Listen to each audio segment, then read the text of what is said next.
Hiya, so I just wanted to show you a few more of the features of the van if you're interested in buying it, so that you can have a better idea. So one of the features is a cooker here. So this is a 2-hob cooker with different controls, including a grill underneath. And this runs off of gas, so it's very useful to not have to go outside to do your cooking if it's rainy weather. There's a sink here. And this has a pump and a water tank. The pump can be switched on using this ZIG unit here. So this ZIG unit also controls this socket here. So if you want to run the socket off of when the mains is plugged in, then you can plug a 3-pin plug into there. Alternatively, if you've just got the leisure battery on and you don't have access to the mains grid, you can use this socket, and with one of these you can put a small inverter in and run 3-pin. This here shows the tank level at the time. This is your water tank here. You have two options for your refrigeration. If you're plugged into the grid, you can use this, or alternatively you can use 12 volts here. So this switch here changes between 12 volts and 12 volts off. This also will control all the lights in the vehicle as well. So here you have a light here, which is also connected to a light inside of the wardrobe here. So you'll be able to see what you're doing in there, because it gets a little bit dark. I'll just say another feature of the wardrobe: you have a mirror here, you have a breaker switch system in here, and some holders here for shoes or books, etc. This well is very deep as well, so it will fit a surprising amount of things in it. Also, there's a light here for just when you're sitting, doing some reading or something, chilling out, and one more light here, which comes over these two when you're cooking. These also can act as countertops as well, so you have quite a big workspace here. Then you have, in terms of storage, you have all under here is storage. There are some dishes and stuff that will come with the van, and this is area for food and crockery or whatever you fancy using it for. There's more storage under here, with these two gas taps which control the fridge and also the gas in here. With the gas, it also runs to a heater unit, which you control from here. Here you have a fan setting, and also you have a heat setting, and with this dial here you can control the temperature of the van. Once it gets up to temperature, it will just shut off, and then when it drops again it will turn back on. The heaters themselves are just here. This is where hot air comes out of. There's further storage here, and this is where you can control the fridge as well for the gas. So the fridge works off of both electricity and gas. It's very, very efficient on gas, so I've normally used it from there. Then we come to, oh yeah, sorry, I'll open up the fridge here that you can see. So here's the fridge. These shelves are removable, so you can put them in any order you'd like. We also have, this is the actual cooling unit, and it works as a fridge freezer. So if you turn it on to full cooling, then this gets very, very cold indeed and can freeze things. So if you want to put your things you want cooler at the top, then we come to this area here. So this is, as you can see, is in sort of like a sofa setting at the minute. There is storage under both of these, which you can access for this side, a cupboard here, and also once you remove this, you can access it this way as well. Also within here are seat belts. So this vehicle can carry up to 4 people. So this would just go here, and then you've got your seatbelt around here, and that can strap somebody into there. And this whole section folds down into a bed.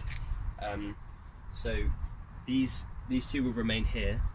You can slide this chair back to here, and then there's a table that goes here, and that just lies over here, and then this sofa section goes in the middle and it forms a very spacious double bed.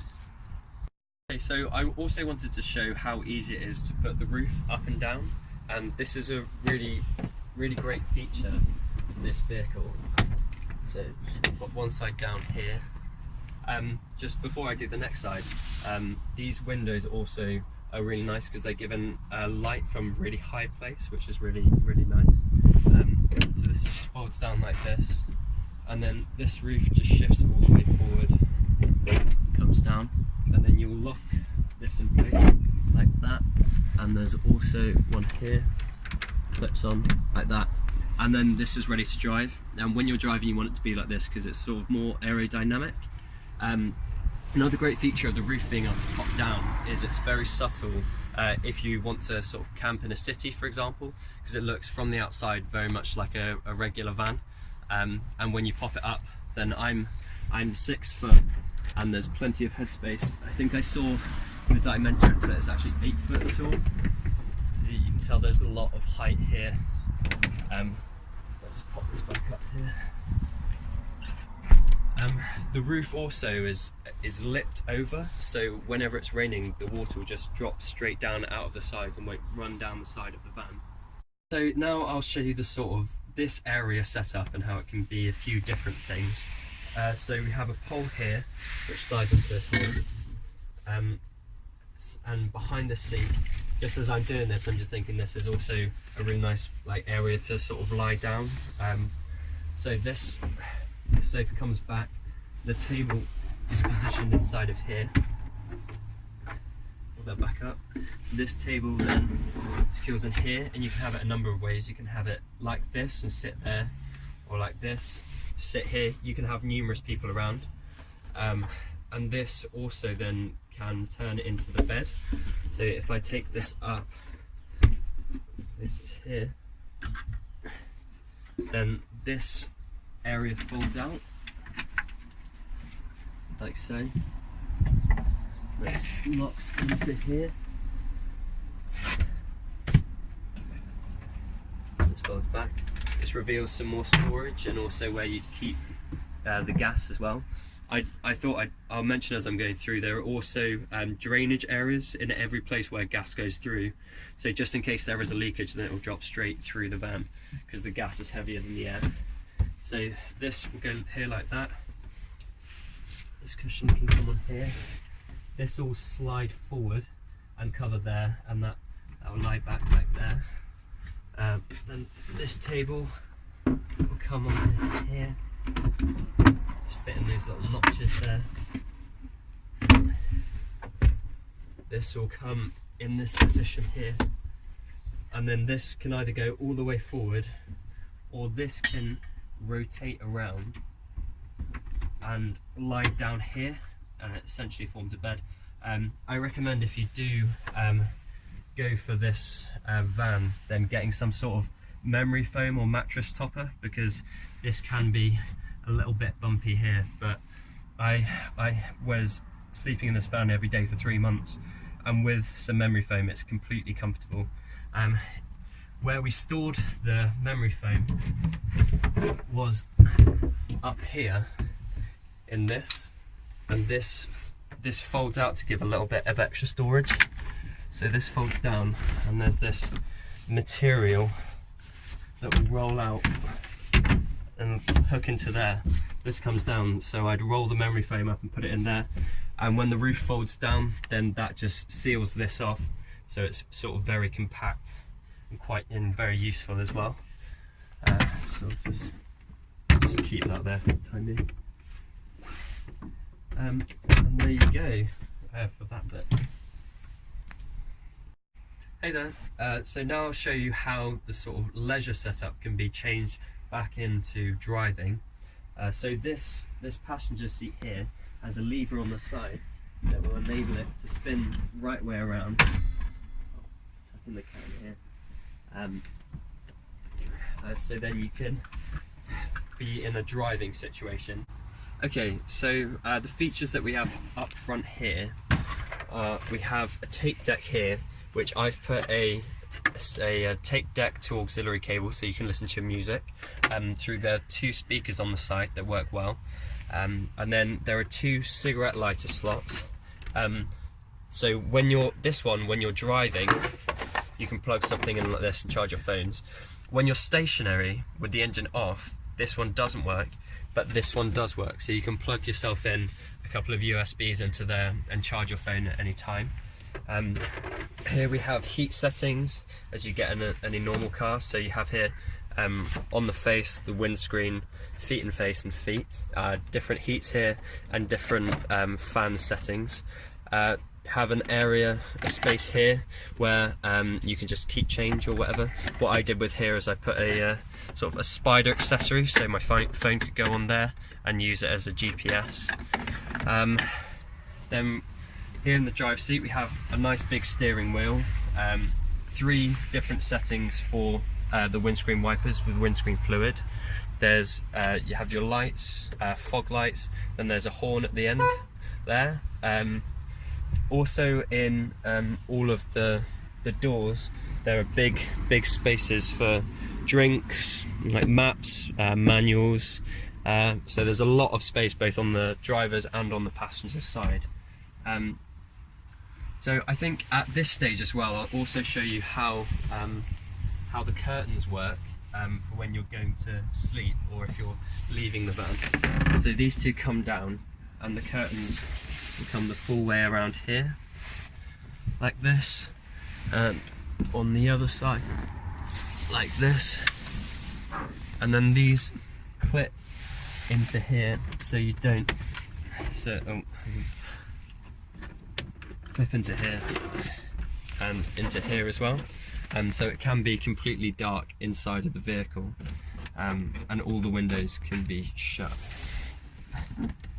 So I'm just going to show you the outside of the vehicle now. So we have a sliding door here, the side's quite open, giving you this really nice big space if it's nice weather. Closes up here and reveals the water pump area. So this is where you'll fill up your water. This tank takes up to 70 litres of water. Then here you have your petrol cap. Both of these, by the way, have the keys that come with the van will open both of those. Then we have some really good tyres with really good tread depth there. They're very new. And then all of the lights work. So fog lights, full beams, regular lights, reverse beams, brakes, all of this. Indicators all work fine. We've got really big, large side wing mirrors here, which is really useful. You notice how much you can see. They're really big. They actually fold back like that as well if you want to sort of trim your beard or cut your hair or something. This smaller one here can show you down by the side, so when you're parking it's a lot easier. And then here you have this. Here is the exhaust for the fridge. If you're using gas, that'll come out there to keep it safe.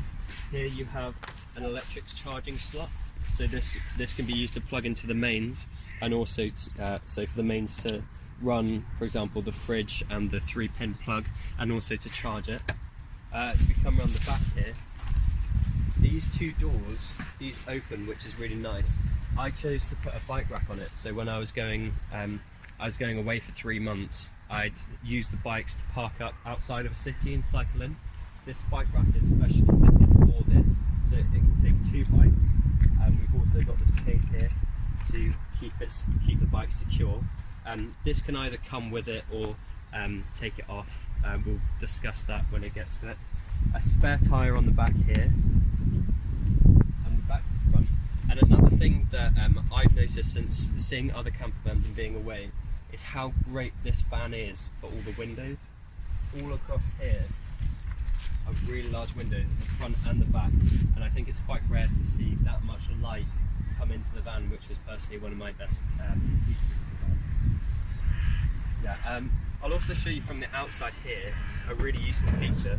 So when, for example, you're leaving the van on a hot day, this can slide up, and this metallic reflective screen will reflect the sunlight And then if you want to keep the windows open and there are mosquitoes about, this slides down to reveal a mosquito net, so you can still have the air coming in. And this is a feature on all of these side windows here, so when you're sleeping you can have this open to get some fresh air in, which is lovely. And then this just unclips here, so let that go back up. The van, like the engine itself and how it drives, is really good. I've been to a mechanic in Gibraltar and when I bought it, and they both turned it on and were mentioning how smooth the engine runs and how quickly it is to start.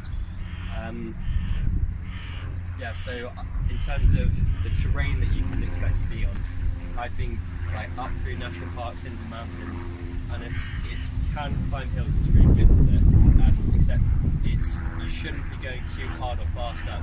There is a temperature gauge inside of the vehicle that will show you how hot the engine is getting. It's a water-cooled engine, so it won't be getting too hot as if it was like an air-cooled engine, but you just have to mind that. Normally I drive this van with the roof down at about 60 miles an hour on most motorways, and that'll be fine. I wouldn't want to push it any further than that.